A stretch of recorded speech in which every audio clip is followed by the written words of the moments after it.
Well, Trump says he called off what he described as the biggest American attack since World War II because Gulf governments thought a deal over the Strait of Hormuz might be possible. Aren't we controlling the strait? Isn't it open? Why would we want to change that? I don't know. But he also said that negotiations with Iran were about to begin. And he is the great negotiator, so I'm sure we'll get a quick and clean deal done here. Iran, meanwhile, said no talks were scheduled. And that same weekend of all that, the Washington Post reported that Trump confronted SecDef Pete Hegseth at Camp David and demanded to know why he'd been misled about America's missile stockpiles. Trump apparently believed the problem had already been fixed. He also apparently believed that they had already been decimated last summer, right? Well, the Pentagon, of course, denies that the confrontation happened. Trump calls the reporting treasonous and threatened prison for whoever leaked the information. That First Amendment is very pesky to this admin, I gotta tell you. And the numbers that we're talking about here make it pretty clear why the story matters to the rest of us. The Army has used virtually all of its ATACMS and newer precision strike missiles in the Iran war. One source told Reuters that the US has also used slightly less than half of its global Tomahawk stockpile, though Reuters couldn't independently verify that figure. The exact number of missiles left is classified, of course, but the Washington Post reported that during the first month, the US fired more than 850 Tomahawks and more than 1,000 Patriot and THAAD interceptors. In the initial weeks, it also used more than 1,300 Army tactical missiles. Now, multiple officials say Hegseth has sold Trump on the same idea that this would be a quick, relatively easy war. Trump now says America has massive amounts of munitions, probably the largest stockpile ever. The Pentagon says it has already says it has everything it needs to act whenever and wherever the president chooses. These all sound true. America can still fight, sure. That, I suppose, isn't really in question.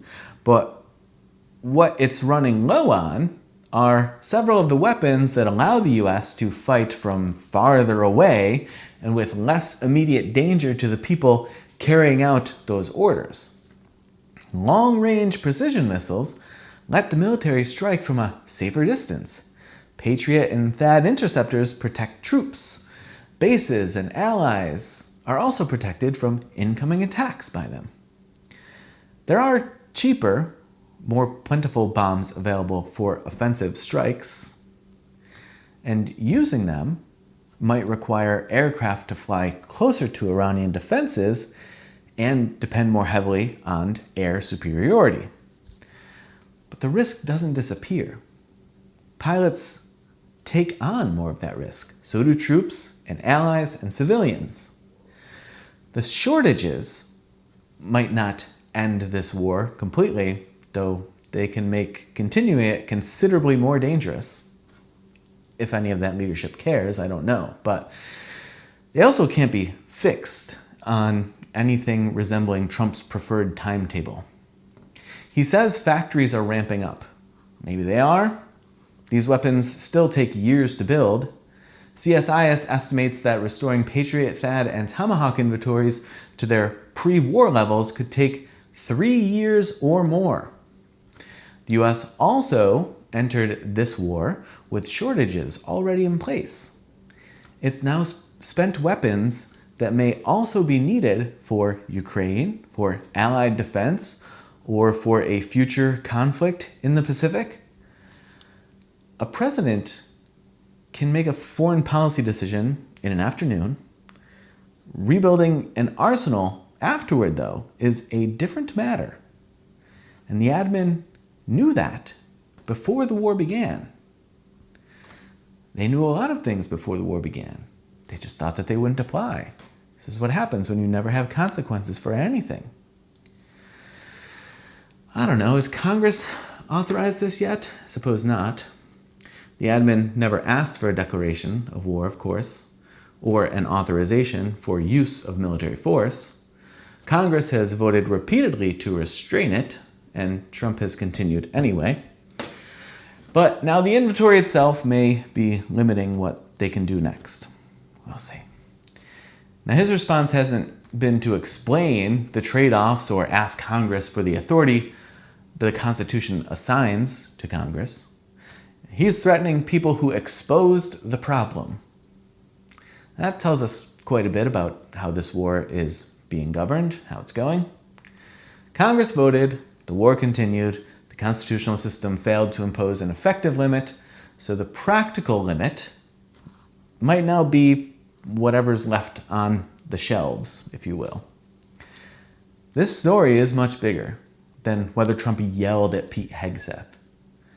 The admin treated American firepower as though it were more or less bottomless. Trump predicted a short war. The US is now running into limits measured in factories and stockpiles and large timetables. America can probably keep fighting, but the more important question is what becomes more dangerous or simply unavailable because of the weapons that have already been spent. Like, which ally gets less protection? Which future emergency arrives after the shelves have been depleted?